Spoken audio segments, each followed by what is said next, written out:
Welcome to another video from Gweilo 60. I picked this semi-rural area because I've got a point to prove.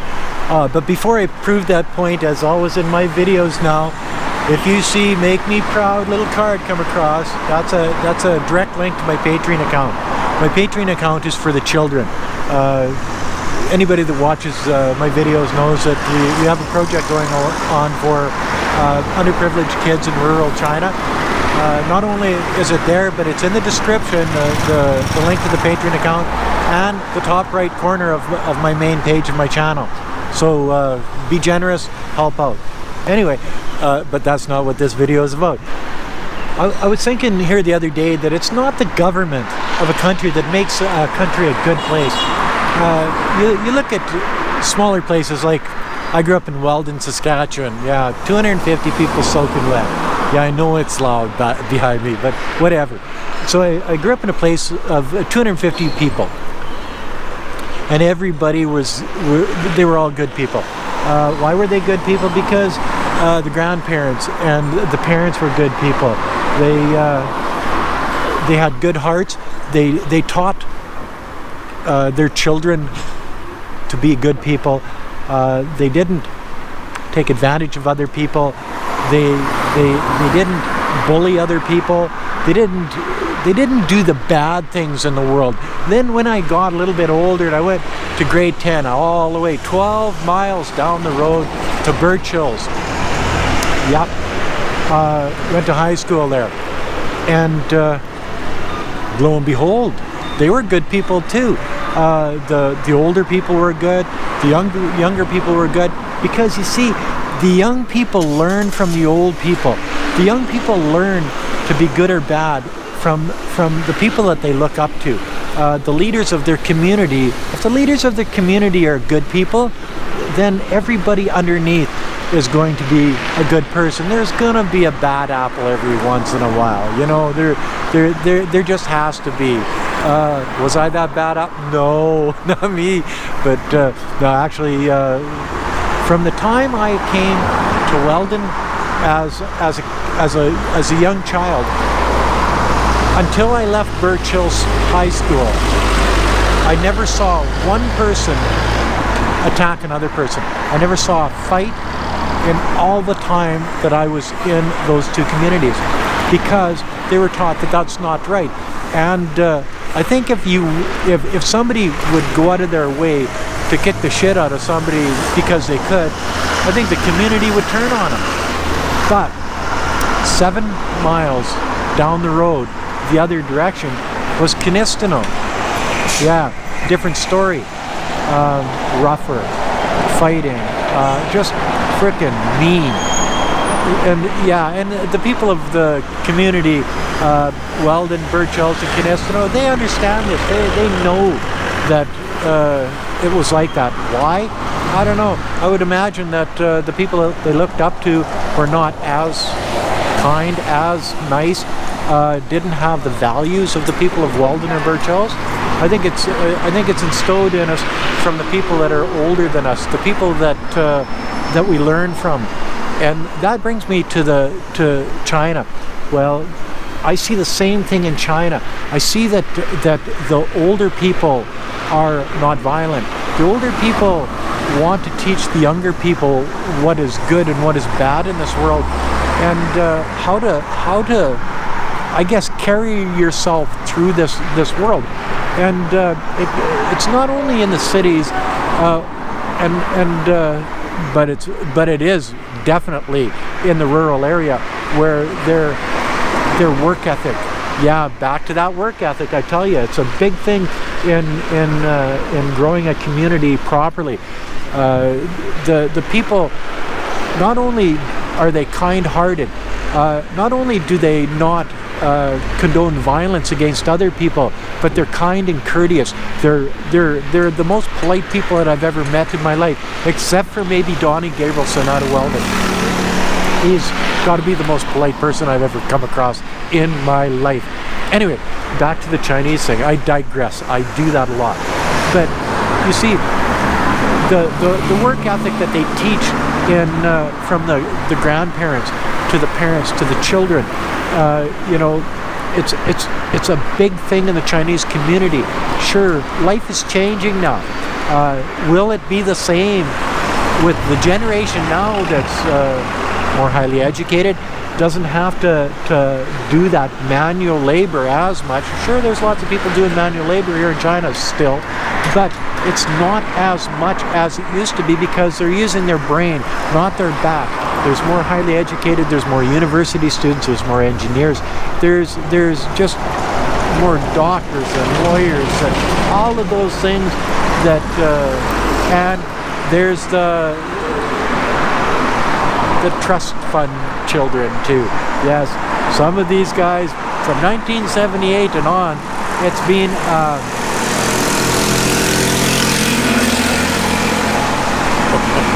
yeah, sometimes you just gotta stop and listen.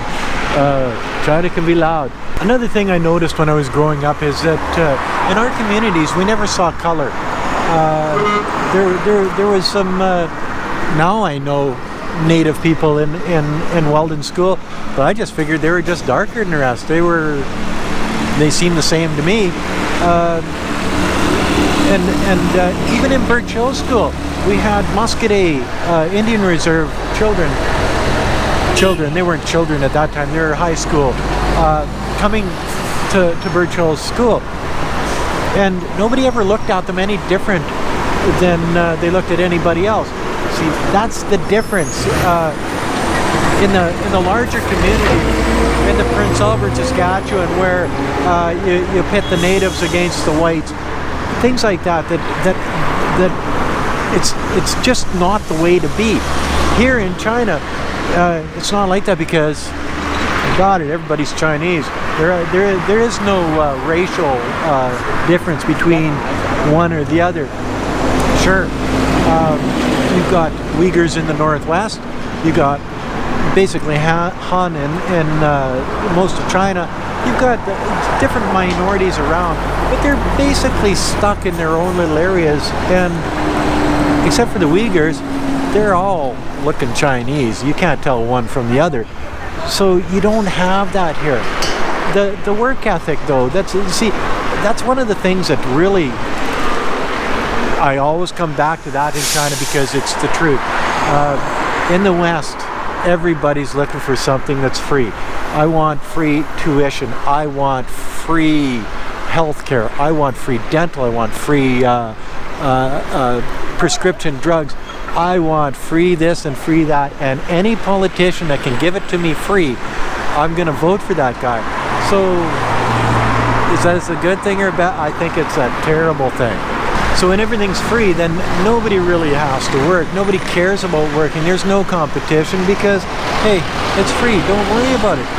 It's a different story here in China. There's not a lot of free stuff. If you don't work, you're left behind. Yes, you are. And that brings me back to the idea that the leaders of the community, the older people, make the community what it is. Now you've got the older politicians in Canada, the United States, UK, and what they're trying to do is they're trying to give free shit away to everybody. Well, okay, well, that's fine, but when things don't work out properly in their favor, they're always blaming somebody. In Canada, oh, they blame the Indians. In Canada, they blame the French. In Canada, they blame the West or the East. And the government, the politicians, are pitting one against the other. Now you get into the United States, well, it's the frickin' immigrants' problem. Of course it is. My job's gone. Well, it's the immigrants' problem. Fault. It's my wages are lower. I can't afford this. I can't afford that. How come I don't get this free? Well, because of the immigrants. Of course it is. So when you get your leaders being the low-life scumbags of the world, now you're turning into a Canistino. Sorry, Canistino. I just tell it how I see it. I know I'm going to get shit because I've got some friends in Canistino, but that's the way it is. But what we want to do is we want to become a Weldon or a Birch Hills in the world. But when you've got the Trumps and the Trudeaus and the Boris's, Johnson, oh my God, get a haircut, man. In the world, well, oh yeah, Well, once you've got these people running the show, well then everybody underneath that person follows that type of person, and it turns that community into a shit community, just like any bad community out there in the world that there's fighting, there's feuding, it's always somebody else's fault. Of course it's somebody else's fault. How could it be your fault? Well, I didn't do it. Yeah, exactly. If you're a part of it, it's partly your fault. And if you vote for these people that make the world a worse place to live in, that you don't have to work for what you get, sitting on your ass and pulling a welfare check when you're able to work, it's your fault. If you condone people sitting on their ass, it's your fault. If you condone people on drugs, it's your fault. If you condone blaming immigrants or Native Americans or the poor, it's your fault. If you blame the rich, it's your fault. If you look inside yourself and do what's right every day of the week, every hour of the day, every minute of the hour, well, then you're part of the solution to the problem. What am I trying to say here? When I'm dealing with Chinese people, I see the most polite, kind characters I've ever dealt with. Some are big and mean looking, but then when you talk to them, they're kind and courteous. They don't have that meanness in them that the Western world has. They don't have the prejudice. They don't have the hate because they don't have immigrants. They don't have minorities. So they don't know that. And so back to what Jacoby and I were saying the other day, the innocence of China is one of those things that is just amazing, and it's nice to see.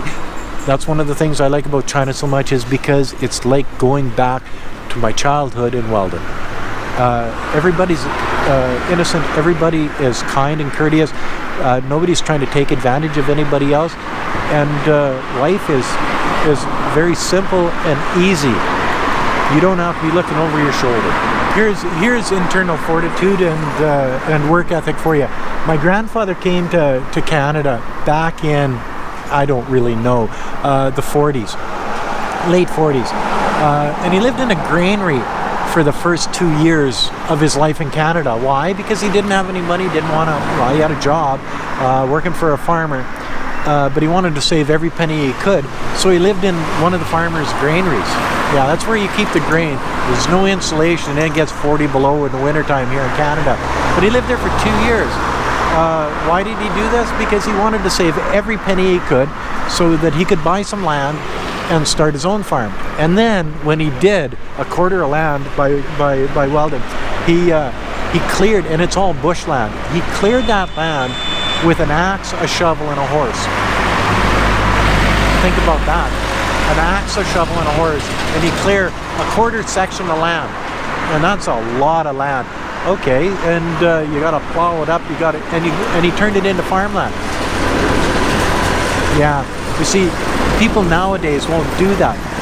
But you know what? In China they do. They're not scared of that work. That work ethic is still here. So as I said when I started this video, the government doesn't make a good community. The people do. It's the elders in the community that teach the youngsters how to be good people. It's the elders in the community that teach the youngsters work ethic, common sense, how to be good people, what's important and what's not. I learned this from not only my parents, but the people in the community that I grew up in. And I see that here in China, and I see that my wife is a good person because of her elders and the people that she grew up with.